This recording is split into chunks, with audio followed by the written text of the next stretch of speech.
Welcome, ladies and gentlemen, to the second session of the Public Forum Sessions for Architect 2019.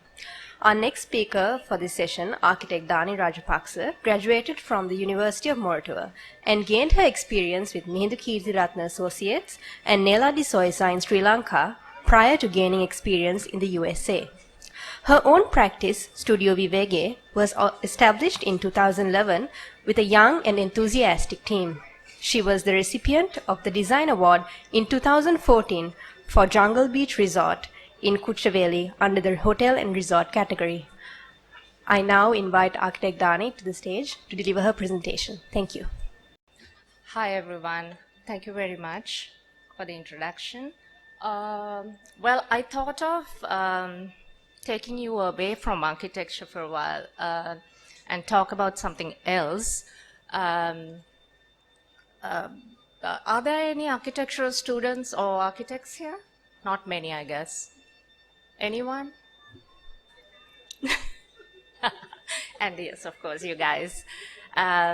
Anyways, what happened was when we were trying to do the presentation, getting ready for the presentation, we realized something. Actually, we noticed that our company, our studio, has only women architects working for us. 4 chartered architects and other architects are all women. So it kind of started a conversation, thinking like, were we actually comfortable working as only women architect firm, doing what we do, or did we feel alienated and disadvantaged in some ways? And the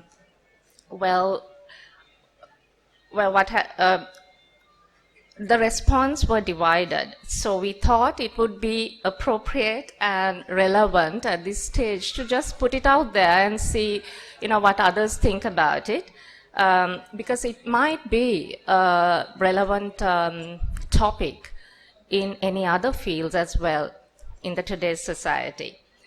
So we came up with this topic, journey so far. Of course, I'm going to show you some pictures later on, but until then, journey so far in a gender neutral practice.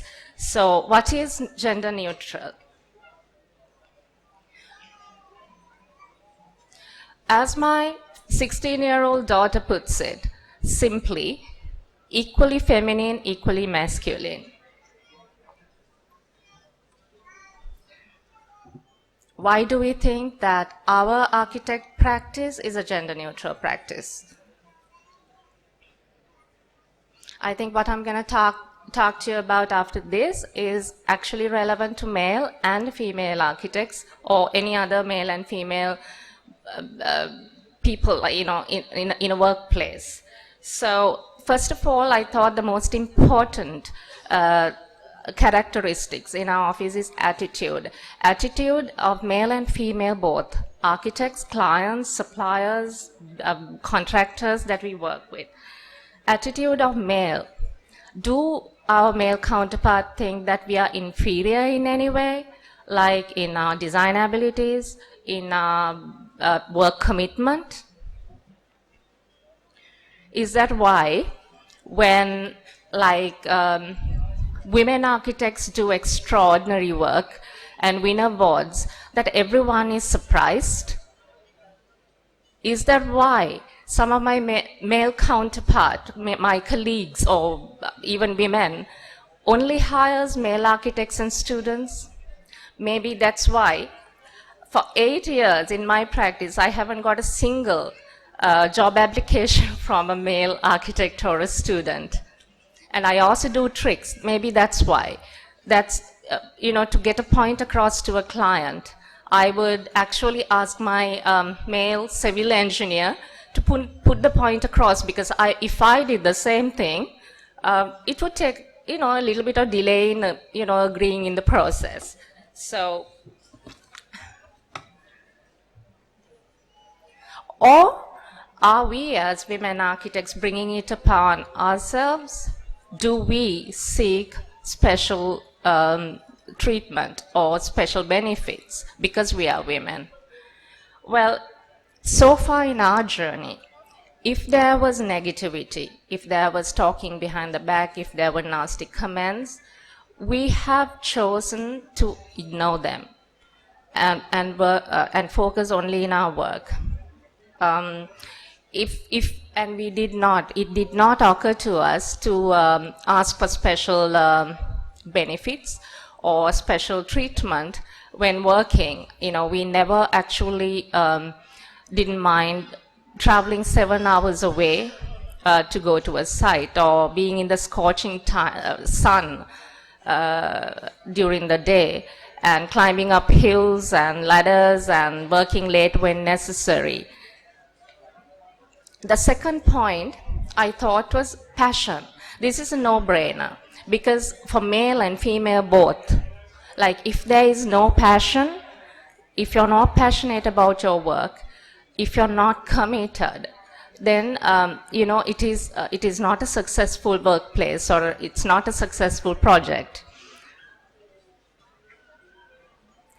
In our case, in our field, I think like if we are like we have to be passionate not only about our design process, but also about the simply getting the job done, the boring stuff, the difficult stuff. And the confidence. How do we project confidence? How do a woman or a man project confidence? You can't fake it. In our office, actually, what we do is, when we get a project, to convince the client that we are the right, I mean, they have made the right decision, that we are the right person for the job. You know, we do our homework. We are not afraid to ask for help. We get consultation if necessary, and you know, we actually become confident that we can handle the project. So after that, there is no stopping us. Well, well, except for the time that we go online to shop for shoes and jewelry sometimes in the middle of work day, I think we have actually strived to be a very gender neutral practice, and it has made us better architects. It has given us a huge learning experience. We have become positive people, and we have an open mind to knowledge and to experience. And well, I don't know whether I'm speaking too soon, because you know, maybe it's different if we had a male architect working for us. Well, we would like to find out. It'll be very interesting to find out. Well, these are a very gender neutral women architects team. This is our team with our brilliant support staff. I mean, they have our back no matter what. In the journey that we have, you know, we have begun in 2011, and in this journey we have done some projects that we are really proud of. So I thought that today I will just share with you some of the hotel projects that we have done, with some interesting points to make on them. This project was located in Thirappane, Anuradhapura, in the dry zone. Actually, this was not done in my office, but just before that, this is the very first project I did in Sri Lanka after a long time, and this is also my very first hotel project. So the site is 58 acres. It's a very, it was scattered with dry zone trees. It had 2 lakes surrounding it, which was very interesting. And also it came with a dilapidated walauva. And also, can you go back to the walauva. And you know, it had a 19-acre paddy patch in the middle with a kamatha abandoned. What we did, in the very first instance is to improve the conditions of the site because it was very dry zone. We planted more than 2,000 trees here. We root balled and brought in trees and planted it the very first instance because what we wanted was when the project was finished for it to become very full of vegetation. And we actually started the activity in the abandoned paddy fields, repaired the kamata and reconstructed the kamata and started activity in the paddy fields. We added some scattered man-made ponds so that it could give evaporative cooling into the dry zone weather. And of course, we thought of restoring the very, very dilapidated Valawa. Actually, we did it under the guidance of architects Vinodini and late Nihal Amarasinghe. So under their guidance, we kept all the elements in the exterior of the Valawa. And inside, there were like very little rooms for the, like in a hotel project that we needed to kind of open it out to make it the public area. So we actually did some demolition and reinforced with some columns, timber columns. This is a dungeon actually that was inside it, which we made a underground wine cellar so that the guests can actually go down and get their own wine. The attic became the restaurant area. This is the chalet which we actually located. The chalets, 25 chalets for the feasibility of the project. We located along the boundaries, looking towards the two lakes. Sometimes, because of the lake bank, we had to have man-made humps, and some were on stilts. It's a luxury chalet, 800 square feet area.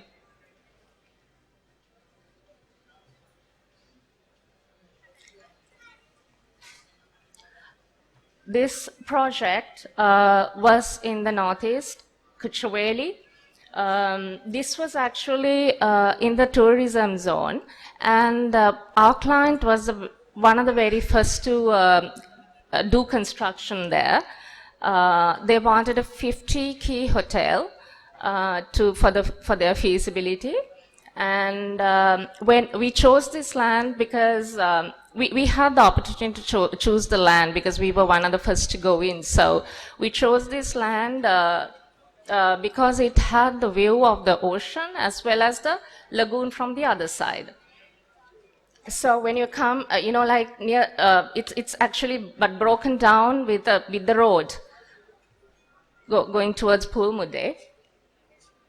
As you can see, so there is an open area towards the roadside with some marshy area. But when we came into the site, the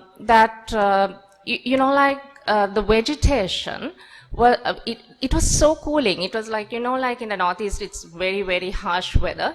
But in the site, it was so cooling because we had some medium canopied trees with giving a lot of shade and a lot of cooling to the land.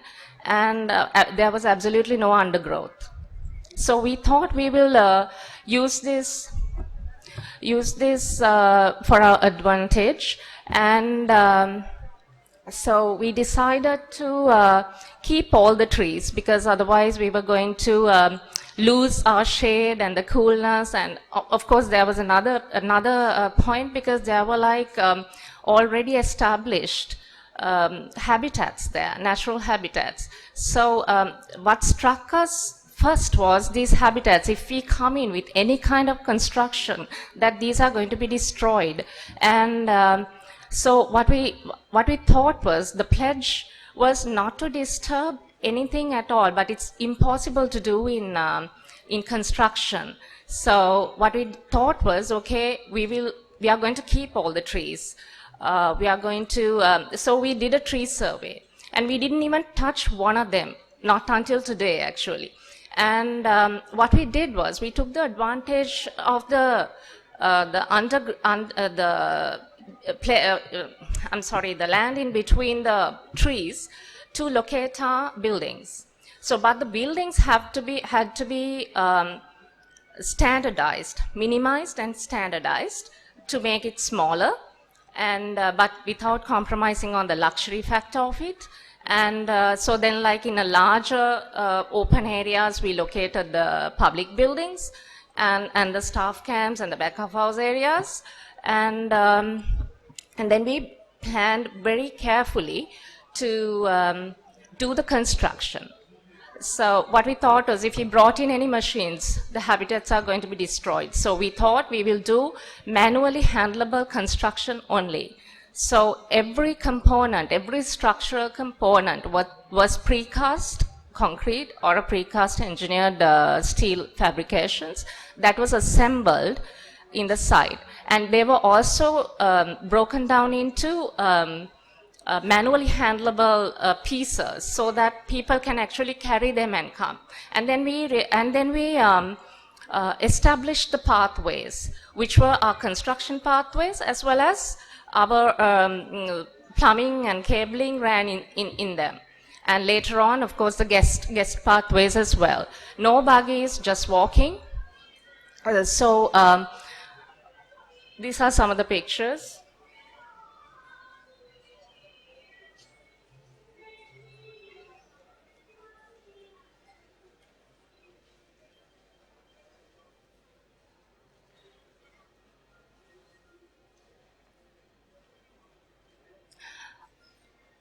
Well, this project was a very simple one for us.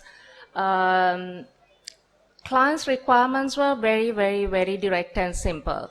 They already had a lovely 24-villa hotel in Dambulla with a paddy patch, mango plantation, and some nice trees going on. What they needed was more rooms, basically because from their Candy Hotel to bring in when they bring in guests for excursions, they want to put them up. Otherwise, they had to put them up in other hotels, which was costly for them. So they just needed at least 50 rooms. So what do? It's already established. We can't actually disturb any of the activities that's already going on in the hotel, and we can't shut the hotel down because it's inconvenient to the client. So what we did was we created this canopy-like structure, two-storied, ground and first floor, across the site at the very beginning as a entrance canopy to the existing hotel. 50 rooms, very standard size.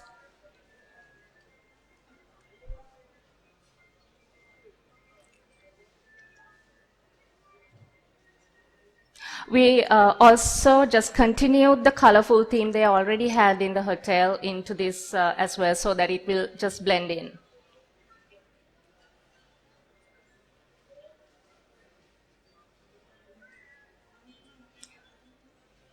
This project, actually, it's in Bandaravela,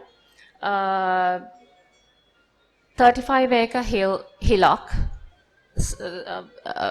surrounded by eucalyptus trees. I can't show you much of the project. I just wanted to make a point here, how we handle topography, a different kind of topography. Actually, we can't show it to you because it was done as a private residence, private resort for a foreign VVIP, and we are obliged not to show most of the projects. Actually, what I'm going to show you is the only thing that I can show you. These are spillovers. This is for when this VVIP travels with his entourage. This is for his extended family and friends.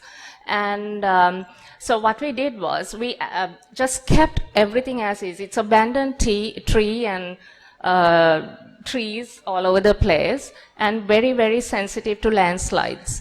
So what we did was we took all the pathways through the natural contours and built the structures. These are very large villas, and by the way, client doesn't even like steel and glass. We had to do a lot of customizations here. We had to build like a masonry structure on steel, on very long steel stilts.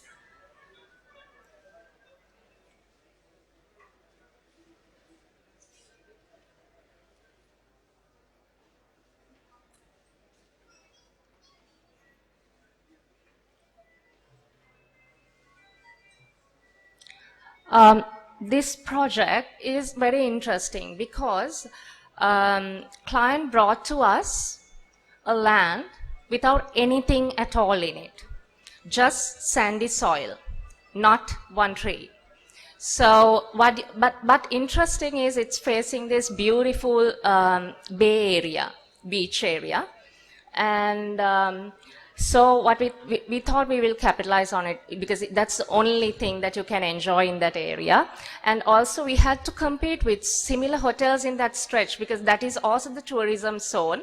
There were like about another 15 hotels coming up in the same stretch. So what we thought was we will do something that the client can compete with the other, with his competitors. I mean, not compete, I mean, they can sell better than the others.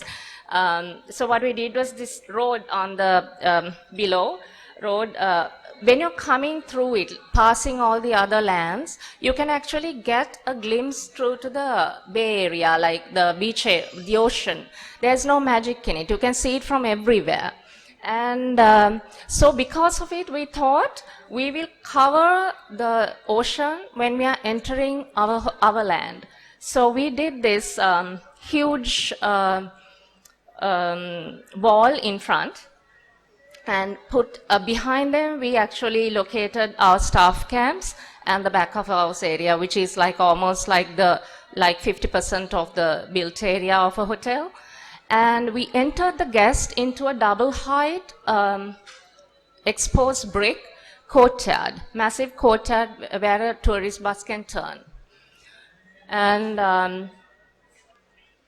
then we entered them into this dome and a tunnel which gave a framed view of the beach. So actually guests love this wow factor. They are like, oh wow, the beach, as if they haven't seen it along the roadside. So this is the other side of the exposed brick structure.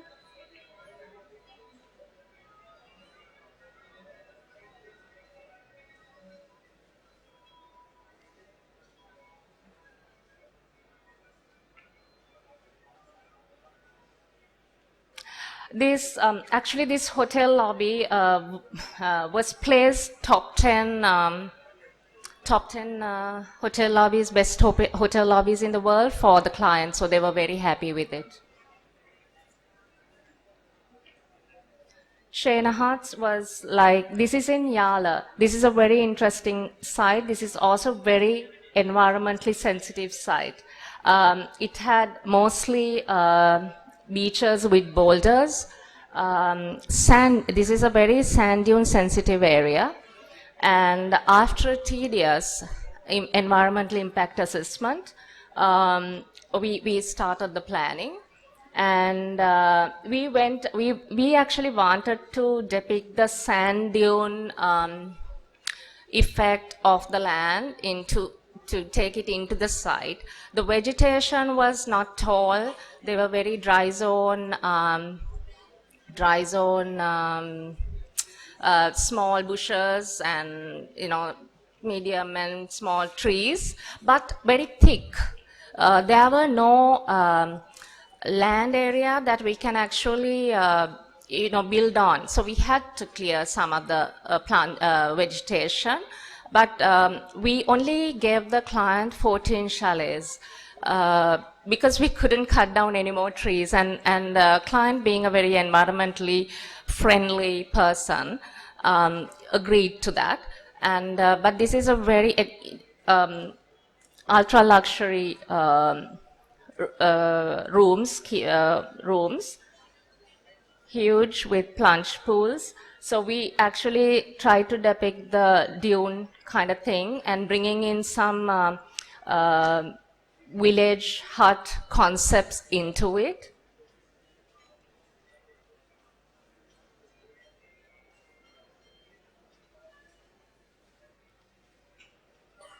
I must say, like, because it was environmentally sensitive, we did all the buildings inside this with precast discs. As we use precast discs put on top of each other on the ground, little excavation, like 1 foot excavation, and on the ground to hold the structure. And everything else was precast or pre-engineered, or all these teak that you see is taken from plantations. Then we also have everything 3 feet above the ground so that the natural stormwater can run without getting disturbed in the nearby Vellu. And so that the habitats just like stay as it is. And we created like framed views to the beach and the Villu.